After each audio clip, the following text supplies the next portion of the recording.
You are knowing what you're wanting? No. One honest person in the room. Are you knowing the importance of knowing what you're wanting? And are you appreciating how your desire continues to expand? Yeah.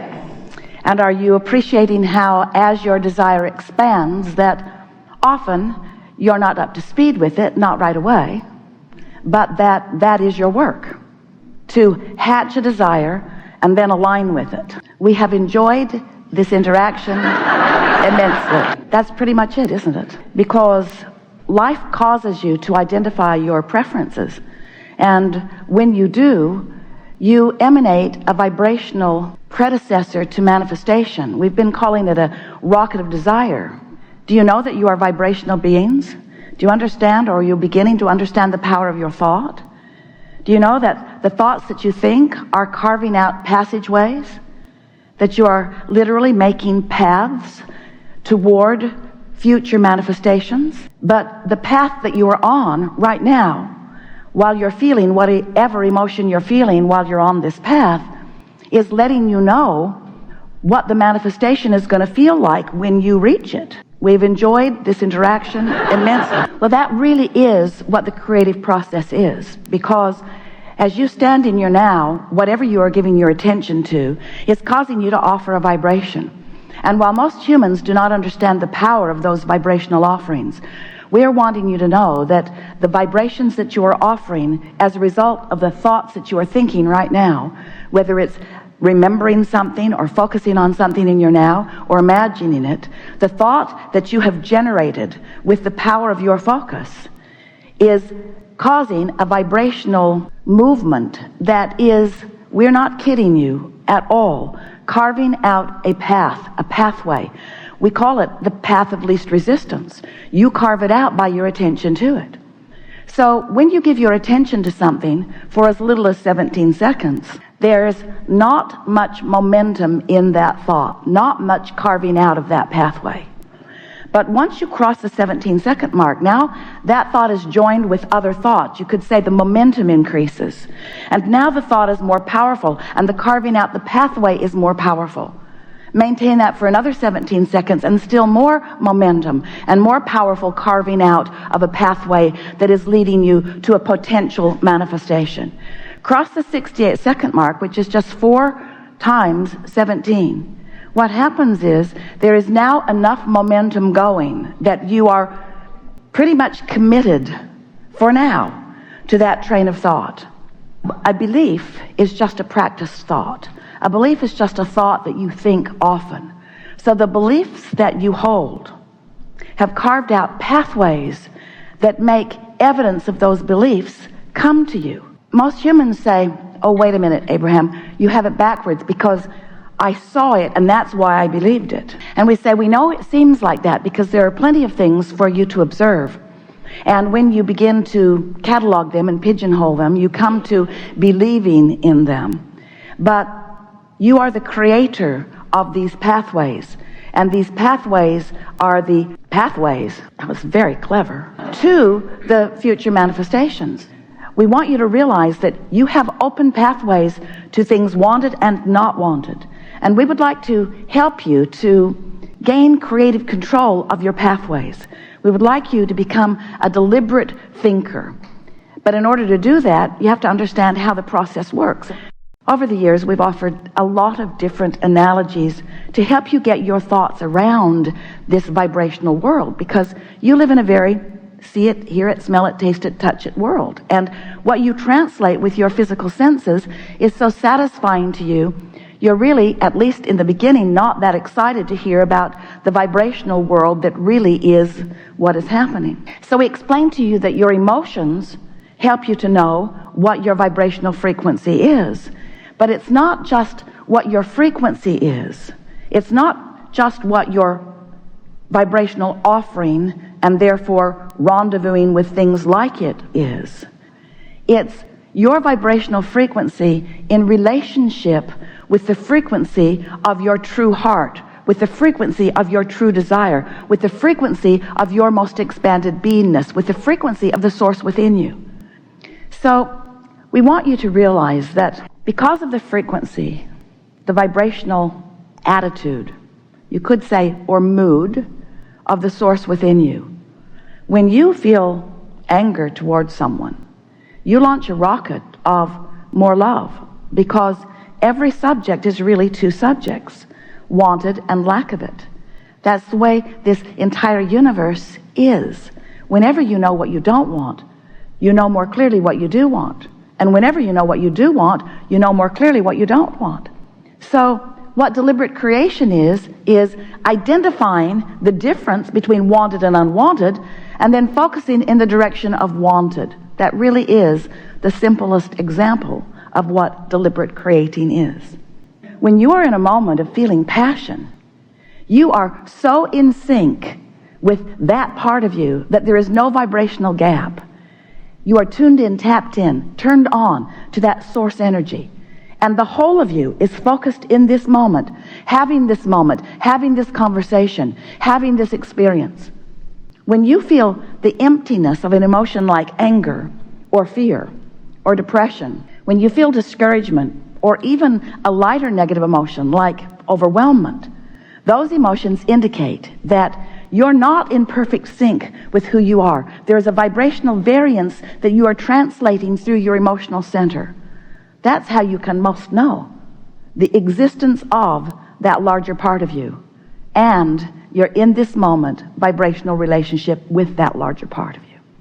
So we want you to know that once you accept that that part of you exists, and once you begin to pay attention to the way you feel, now you have deliberate creative control of your own experience.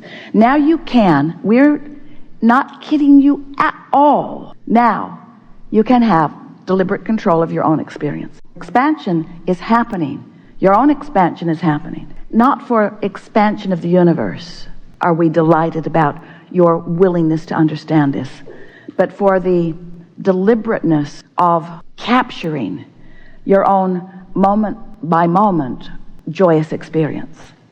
It's supposed to feel good to you. You're supposed to vacillate between something that's really fun and something that's interesting, something that's fascinating, something that calls you. In other words, not one of you said, I'll go forth and I'll be the one who suffers. I'll go forth and I'll stir it up, and I will deliberately hold myself in vibrational resistance to my own expansion. And so I'll have a lot of struggle and a lot of pain and a lot of grief. And when others look at me, they'll feel better about their lives. None of you said that. What you said was, I'll go forth and I'll come to new awarenesses, and I'll feel the vibrational difference in the newness, but I'll find a way to focus until I make it my own vibration. And when I do, then manifestation will come as demonstration, as actualization, as manifestation of the thought that I've been holding. But it's not just the manifestations that are your indicator. It's not just those vivid demonstrations that we want you to focus on. It's the emotion in the moment, because the emotion in the moment is literally letting you know what pathway you're on, and the way you feel lets you know how you're going to feel when you get there. So do you get the idea of this vibrational reality? So as we've been telling you the story of the vibrational reality, we have been calling it the vortex, the vibrational reality, the vortex of creation. We wrote a whole book about it. And we wanted to get your attention that as you expand, that we stand in your vortex, maintaining the frequency of what you've been asking for. But today we want to remind you that every thought you think is causing a vibrational version to be created. In other words, you've got vibrational versions of wanted and unwanted. So let's say that you're disappointed in something. Doesn't matter how it came about. Maybe somebody told you something, maybe you observed something, but you're feeling disappointed about it. And as you begin to feel that disappointment, you've got 17 seconds to head it off. Esther said to a friend the other day, there's something I need to tell you, and I've only got 17 seconds to do it. So listen up. You've been saying to us for a while something that sounds a little bit like, Abraham, I've jumped out of an airplane. I have no parachute. What do you think I should do now?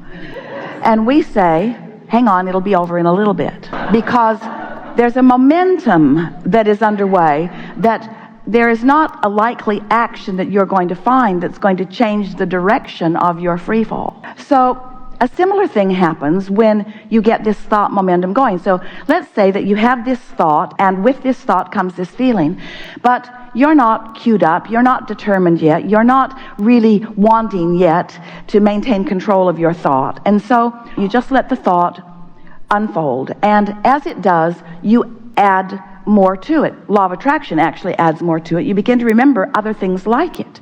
And now you're off and running.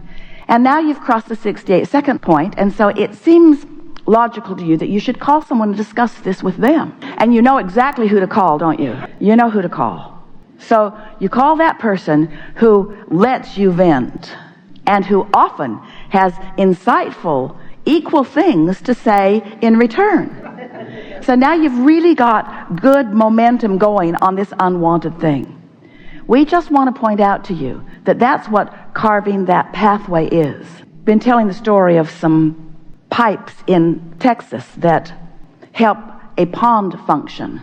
Some pipes draw water out into a filter, and then other pipes allow the water to go back in. It's the filtering process for this pond. The pond got all cloudy because some of the pipes were clogged. And we say they were clogged from neglect. So we want to say to you that you've got some clogged pipes about things that you want because you don't think about the things you want. And you've got some open pipes about things you don't want because you give it a lot of attention. So we're suggesting that you let the pipes that lead where you don't want to go just clog up from neglect while you open the pipes to things you do want with your thought. Don't you like the picture of that? The other day, Esther was visiting with a friend, and they had such a synergy going, so much good momentum going. The words that they were saying, it felt so good. Energy was running all through Esther's body, and it occurred to her, this feeling of this energy running, by the time there's enough momentum going, it was way more than 68 seconds. It was a minute or 2 or 3 or 4 or 5 or 10 or 15 or 20. It had been many minutes of staying in this high-flying, good feeling. And it occurred to Esther, can you imagine what we are doing with those pipes? If it feels like this in our body, where's this energy going? It's going outward into the universe. It's opening pathways. It's opening pathways between where I stand and where I want to be. Pathways that law of attraction will cause rendezvous all day, every day. So there is a momentum to your thought. A momentum to your thought that causes the pipelines to be open. Pretty simple concept, isn't it? I'm going to open the pathways to things I want by talking about them in a way that feels good to me when I speak about them. And I'm going to let those pipelines that are leading to things I don't want just close up from neglect. And it is our promise to you that through those pipelines, through those vibrational pipelines, will come all manner of things to surprise and delight you. First thing that comes is emotion. Emotion is the first manifestation. We want to call emotion a manifestation. What could be realer than that feeling of love, or that feeling of appreciation, or that feeling of passion, or that feeling of worthiness, or eagerness, or clarity? What could be a more tactile, visceral demonstration or manifestation than the emotion that is rippling through your body? Are you willing to call it a manifestation? We don't care. We're calling it a manifestation. Emotion is the first manifestation that lets you know the direction of your thought. And it won't show up immediately. You have to be sensitive to it. In other words, if you wait until the momentum's really going before you recognize it, now it's harder to stop. Imagine being in San Francisco, your car's perched on the top of the hill. And just to demonstrate to yourself what momentum is, you bump it a little from behind. And then you come to your senses because you realize what's going to happen because you're smart. And you step right out in front of the car and it bumps up against you and nothing happens. You stop the momentum before it gets started. But what if you were waiting at the bottom of the hill for that car? You have a different feeling about momentum at the bottom of the hill, don't you? So we're suggesting that the sooner you catch the momentum of a thought, so that you know if it's a thought that you want to perpetuate or cease, whether you want to turn the other cheek. Jesus had a really good idea. Whether you want to give your attention to it and therefore perpetuate it, or whether you want to withdraw your attention from it and cease your vibrational and subsequently manifestational relationship with it. Clear, isn't it? It's so clear. We have enjoyed this interaction immensely. We are eager to talk with you about anything that is important to you. There is nothing that is off limits.